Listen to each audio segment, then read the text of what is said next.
gosh. Oh gosh, it's taping, guys. Oh no. Guys, it's on right now. What's going on, guys? We have another video with our two special guests today. We got Sam and Kareen. We are going to talk about the pros and cons of doing a pharmacy residency.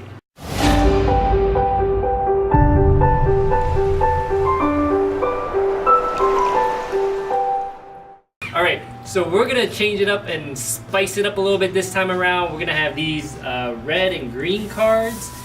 And the format of this video is going to be, I'm going to mention some of the pros and cons that I think of doing a pharmacy residency.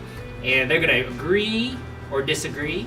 And then they're going to kind of say why they agree or disagree. So I'm going to run down my list. I'm going to flip back and forth between pros and cons and see where it goes.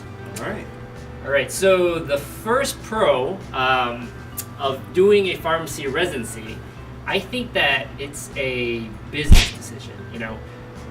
All the major organizations out there, like ASHP, ACCP, even the Pharmacy Forecast is like, pharmacy residency is going to be like the minimum requirement, to practice in the hospital pharmacy. Certainly it's not the case now, but that's what they're predicting. And I think if you were to invest in the future, all of us coming out now have like 30, 40, 50 years of work left in us. So I think that it will be a really good idea to pursue a residency because it's a great business decision. What do you guys think? Look at that. Both agrees. Okay. Let's start with Kareen. Why do you think it's a good idea?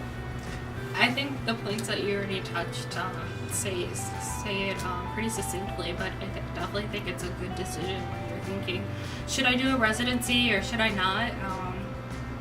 To me, it just makes sense. It gave me the exposure that I would want to have and all the different things that, all the different specialty areas I was looking for.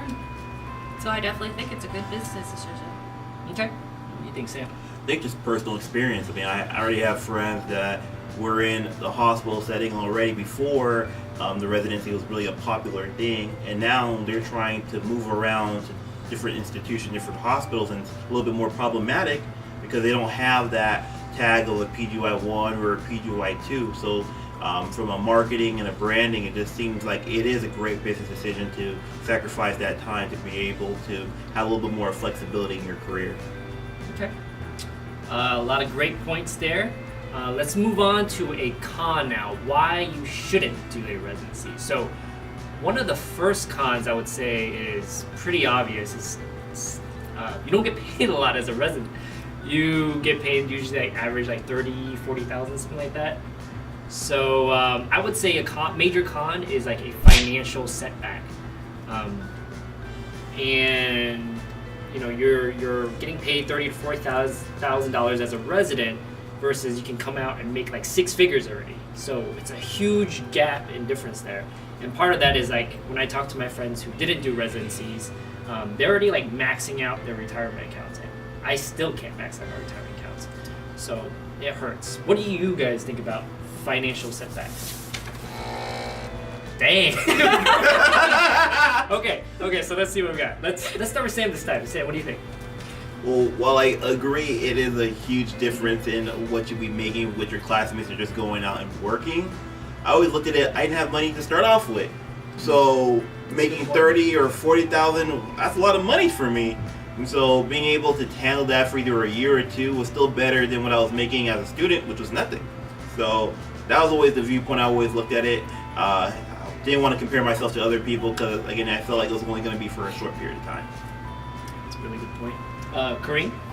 I think same. I knew it was a finite. It was a year that I was going to have to worry about and have that type of setback. But also, yeah, I never made money. And so now here I am making a lot more than what I was with the student jobs that I had when I was in undergrad or in pharmacy school. So I was already making more money than I was used to. And time-wise, I was always so busy. Didn't have time to take vacations or go on trips or anything like that to spend any extra money, so it really wasn't that big of a con for me. Okay, those are great points. A funny story. I remember when I was a resident, I was like, I'm making so little but I remember buying like a new shirt every week. This is the first time I've been able to afford clothes. But no, those are good points, and I think that's great to highlight. Okay, let's flip back to a pro now. So the other obvious pro that people would say is like it refines like your clinical skills. You know, you have time to develop it, and I personally think that is very true because let's say you're a student. You know, you're doing rotations. PGY1 is like rotations all over again. You know, why are we wasting our time doing another year of rotations? The difference that I think is you develop your skills not only clinically more, but practically because it's now your license on the line. So I think it kind of changes your mindset and how you develop. And then like there's also like the flip side where it's like, what about if you graduated pharmacy school and you started with a hospital job? You can just get that experience, you know, that license on the line, and you know, you're taking care of patients. My like rebuttal to that is like basically the residents get more attention, and you know, in the institutions I've been in, the preceptors are more likely to give you opportunities or teach you because you know you're a resident and they want to teach you and they want you to develop. And then the other thing is I also develops leadership skills. Obviously all of us have to do ASHP requirement, residence research project, or like other quality improvement initiatives. So there's a lot of opportunities to lead these projects and get the practical experience. So I think that's a major selling point for residencies. Right. Let's agree, disagree? Okay. Oh, I was great. almost gonna do two. Okay, let's start with Korean this time. So yeah, I agree. Green. So I think when you first start out your residency, or right before you go into it, you're wondering, how can I actually be practicing now and have my license and be seeing patients without having a preceptor checking every single thing that I'm doing and walking and holding my hand along the way. But it was a surprise where almost immediately, as soon as you start residency, within that first month, you go from being so worried and so concerned to realizing how your P4 year and doing those clinical experiences really prepared you for it. And then by the time you're done with residency, you're able to just go from starting one rotation and going into a next and having a lot more confidence, both on the clinical as well as on the leadership side. Depending on what your rotations were, even going into one clinical rotation to another, feeling and approaching the team with much more confidence and a lot more, a better ways of being able to project your leadership skills. Definitely a pro for me on that side. Okay. It's indecisive Sam over Yeah, here. sorry. So what's the rationale there, Sam? Well, I agree 110% with you about clinical skills. I think that's really the crux of it, being able to have that time dedicated to making sure that you feel really confident in the decisions that you're making for your patients or whatever that you're touching as a resident. Now, from a leadership, that just made me throw up both of the cards. I feel like whether you do a residency or not, you're still going to be in situations where you have to lead. Whether if you're in the retail setting and you're working, you have technicians and you're the pharmacist straight up, you need to be able to communicate, be able to let them know that certain things need to be accomplished, and in that role you are stepping up as a leader. So I think just naturally as pharmacists we are always in a leadership type of position and always have to be able to push forward something that's going to be able to move something forward. So I feel like that's going to be a commonality, residency or not. Okay. ASHP has something in a statement on that too, isn't it? All pharmacists are expected to be leaders, no matter who you are. Retail, community, MTM, industry. It's like an expectation. So that's very interesting thoughts right there. Let's flip to a con. So I feel like all these cons are like adulting, basically. Right. it's adulting. You're cons. right. So What's adulting? right? We're still new to the adulting life. So a con, I personally feel really hard because 2 years of residency is like it sets back your life, and I would say like these are arguably the best years of your life. We all graduate pharmacy school. I did 4 years bachelor's, so what is that again now? Like you graduate when you're 26. Yeah, 26. 26. yeah. School? Yeah, 4 Yeah. and then 4. Because it's Yeah. basically 10 26. years. Yeah, 26 is get so- your bachelor's. So basically, you know, your best years of your life is when you can actually do stuff. You have money, you're young, you can travel, and you're gonna sacrifice the best 1 or 2 years. And those crazy folks who go on and do fellowships afterwards for 2 years, or go on to do like a PhD. You know, you're sacrificing some of the best years of your life. So I think there's a lot of life setbacks in like marriage, major things. You might delay marriage. You might delay buying a car. You might delay buying a house. You might delay pursuing the master's degree you always wanted to, or other major life goals. So I think it's a huge life setback. What do you guys think? Oh, yes. I agree. Okay, let's start with Sam. No, and caveat, because during this period of time of doing residency, I was engaged, and now I'm married, so it didn't set back that portion. But I feel like a lot of social things I didn't miss out with. I remember one of my life goals, bucket plans, was to go to a World Cup. Wasn't able to go to the World Cup. Why? Because I was a resident. And I was like, okay, I can't go to the World Cups. I want to go to the Olympics. My friends were all going. I'm like, oh yeah, I can't wait. So resident again. So I feel like I kept on missing out on things that I could just be like, you know, part of that young experience to have. So I feel like that was part of the biggest sacrifice associated with doing a residency. But finally now I'm in a point in my life where I can start living. So yeah, I think that's definitely a huge con associated with doing postgraduate training. Great. Same. I think a lot of it, especially were not being able to do as much or see as much of my family as I would want to. Not being able to be involved with different major celebrations or other people's marriages because I couldn't take the time off because I was in the middle of residency. And before that, it was school, so it was almost a 10-year chunk of time of, I'm just gonna send a card. Right. and they know that I still love them, but it definitely is hard. I think, especially that second year when not necessarily all of your other friends who were in pharmacy school didn't take that to actually start to see all of their lives starting to go forward, and you're still a resident. But yeah. Did you guys, you know what was difficult? You know, residency usually get like a couple days off for like PTO. I think it was like between 10 and 12 days of PTO on both my PGY 1 and PGY 2. But the thing is, if you do a PGY 2, you have to take PTO for interviews. Yeah. And then if you're a PGY 2, you're also probably taking PTO for interviews again. I actually did not see my family when I did a PGY 2 because I was interviewing so much. All my PTO was spent in my PGY 1 as well, but I lived in Florida, so I was able to drive back. Right. In Utah, I could not fly back. I could not take PTO. Were you guys able to visit your family during residency? Yeah. Oh, you were. Yeah, I was. I was just telling the story of during my PGY 1, I was working on Christmas, so I ended up going home for Thanksgiving, and we celebrated Christmas early that year. My family's awesome, and so we did the tree, we did presents and everything on Thanksgiving. We made our like traditional Christmas meal. We just did everything. So it was really nice. And so I was able to do that, and then I was able to see my family a couple times during PGY 2. But it is true, almost all of my PTO days were spent during interviews, both for PGY 1, during PGY 1 and then during PGY 2 for jobs. Okay.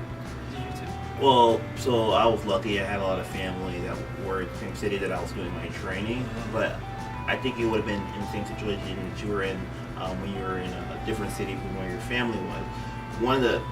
We were talking about taking PTO off for interviews, but I was taking PTO for my own sanity. You know, working 12 days straight and then 2 days off, 12 days straight, 2 days off, it wears at you, Yeah. I need an extra day. I need a day just for myself, and sometimes you just have to do that. So doing that in addition to interviewing, it makes things very complex. But I think that's part of the things that you learn about yourself when you're in those high pressure situations. Okay. So it's definitely. I think we're all on the same page. It can take a toll on your life. All right. So let's switch back to a positive vibe, to a pro. And this will be my last pro I'll say about residency. I think that being a resident gives you a lot of great opportunities to network with people you probably wouldn't have met.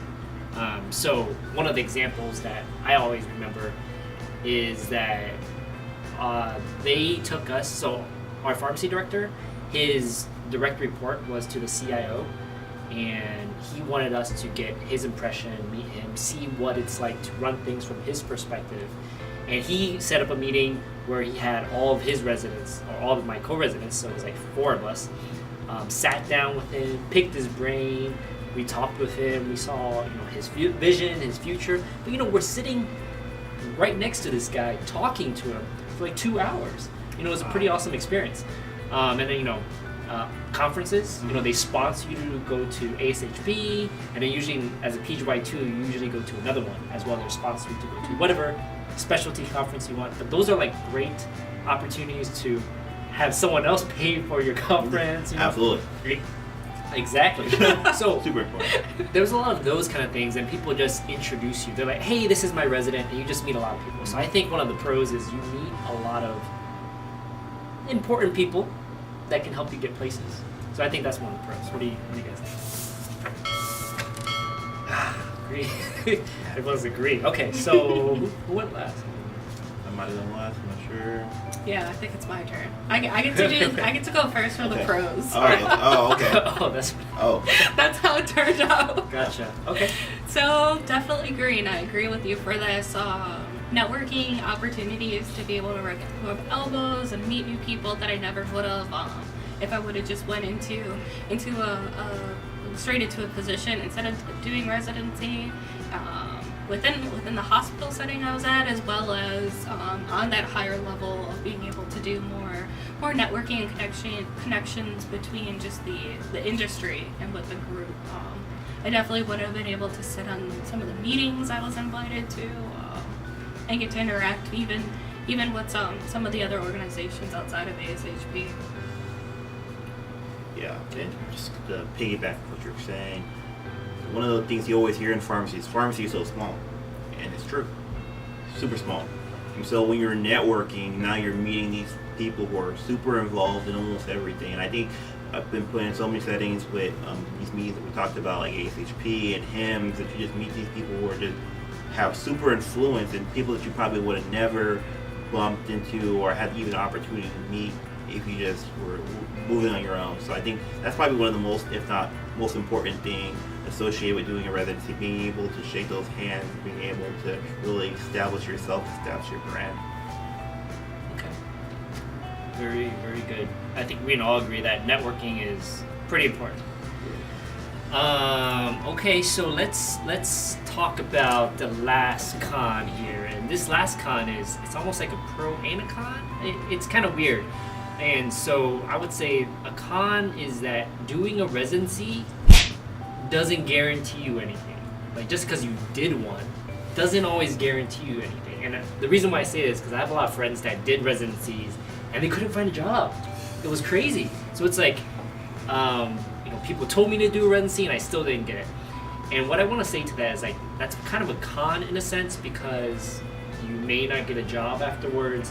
And the other thing is, like, I think part of the reason may be that residencies aren't all created equal. Mm-hmm. It really depends on what you put into it. I think that if you got a horrible residency and you put in a lot of great work, you can end up doing really well. Or if you go to a really great residency but you do real bad, then it might not turn out well either. So it's not like true con in some ways, but overall what I'm trying to say is, like, just because you did a residency doesn't mean you are guaranteed anything. Right? That's what I'm saying. So what do you guys think? Yeah. There's a difference. Okay, so we start with Sam because it's the cons. All right, I guess I'm the con. Well, I'm not the con guy, but I just have a lot of this. Nothing in this world is guaranteed. we should know that it's what we see today. We, taking the time and dedicating it into residency training and not necessarily getting the job that you want. I mean, that happens every day. Now, what you've done though is you've had that on your resume, and you're going to make yourselves more competitive for the next thing that you try to go for. So, I think I have a lot of friends who've done it, critical care residencies, and they ended up working in the ED. They didn't do an ED residency, but that was just the best at that time. However, if there's an opportunity where a critical care job might open, they're qualified. So I feel like, yes, it is negative or it is bad that you don't have that you may not get what you want immediately, but I think that's just the nature of life, and the understanding that there might be openings while you were a resident, and now when you finish, it's now closed. It's just the nature of the game. Okay. Yeah, I agree with that. Or even there might be an opening that is available and you could even potentially interview for, but they want somebody who's going to be immediately available and start now. But you have to finish up your program, so you wouldn't be able to accept the position. Nothing is guaranteed in life. I don't think most people who go into residency think that they're gonna get that guaranteed dream job coming out of it. But I also think it is something where no matter what, you still have that on your CV. You still have that experience. You've spent a lot of blood, sweat, and tears going through and being able to work through and complete a residency program that nothing can take away that. No one can take away the people you work with, the friendships, the networking and the connections that you've made. You still have that regardless of whether or not maybe it'd be a bit of a difficult year, but you still got through it. When you said blood, sweat, and tears, I thought about all the hours I spent data collecting. I did a lot of chart review. Manual chart review. Painful times. Now, that list, though, was my own personal list. Do you guys have any other pros and cons, you would say? Or you can give the audience in terms of why or why not we should pursue a residency? That we didn't talk about. Well, I think it's throwing one out there. I think residency is a great time to really know what your limits are, and most importantly, know when to say yes and when to say no. I think when you're in school, you have that yes. That's your mentality, and so when you're pushed to your edges and you're seeing what you're physically able to do and not able to do, I feel like residency will expose you to what your limits are, and it'll make you better. Because when you're out there and you're by yourself and your bosses, your supervisors talking to you about, we want you to do this, and you can eloquently say, I can, or I don't have the bandwidth to do it at this time. So Agree. I agree with that.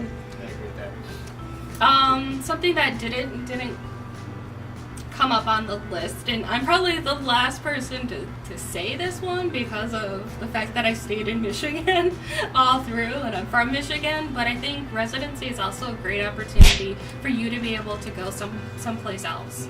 You are picking up your life and you're moving somewhere else to do it, but it's also just a year. And that was my mantra going through all of residency anyway, was it's just 1 year. I can do anything for 1 year. That's how many days I can do that. And so I think that gives you an opportunity that you never would have went to the other coast, or you never would have went north or south, but doing a residency program kind of opens that up for you. So I'm curious, why didn't you?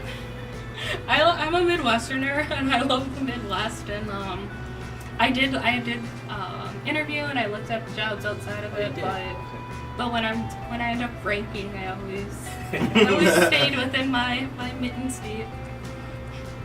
That's interesting. I intentionally try and do my training at a different place all the time. Even during pharmacy school, I did a rotation at a different city every single rotation. Wow. It was crazy. I was insane back then. But it was cool because someone would dose the difference in practice even within our state of Florida, and then you go to a completely different area like the West Coast, it's so crazy. It's different. So I think I've learned so much. Like I've had the opportunity to work with Allscripts, McKesson, Cerner, Epic, and then all 3 different types of ADCs, AcuDose, Pyxis, OmniCell, because I've been to so many different places and seen different pharmacy practice models. But yeah, what do you think about that? Going to different places versus like staying within. Oh no, it's so much better when you go somewhere else. Especially me being from Texas, we tend to be very cocky and think we have everything figured out. And then I come up here to the Midwest and I'm like, whoa, we're behind down there. And I think going to your point, I think it's just a great opportunity to learn the workflows, know different practices, and being able to take those and pass those pros on to different areas. I'll never forget, I went to a hospital where, most hospitals, they would round up their vancomycin to 250. And I went to another hospital, they rounded every 100. I'm like, every 100? And just I'm like, different practices. So being able to take the good and the bad and being able to make your own decision as to what's the best is pretty awesome. Who had a very different perspective on that was Dennis. Huh. I took the approach of going to a new hospital every month for the experience, but Dennis did a block for a whole year. I think there's a lot of pros and cons to both. Mm-hmm. The rationale with the block was basically you're not relearning the system. Like every single time I had to get oriented. Right. And then you have to learn their system, you have to learn their practice, and you're not really learning clinical stuff. So that was like a huge downside. In the pro blocks is, you spend like 1 month orienting, but then the rest of the time is you're learning. Right. So that was like one of the things that he did. He did a whole year block at a hospital. All right, so I think we're gonna wrap up this video. Hope you guys liked it. If you guys want to ask Sam or Corrine some more questions, we'll have the contact information below. Otherwise, guys, until next time.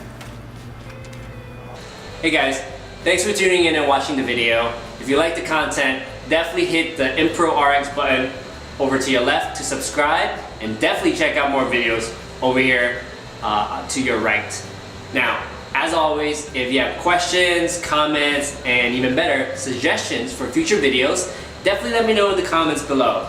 Otherwise, until next time, guys.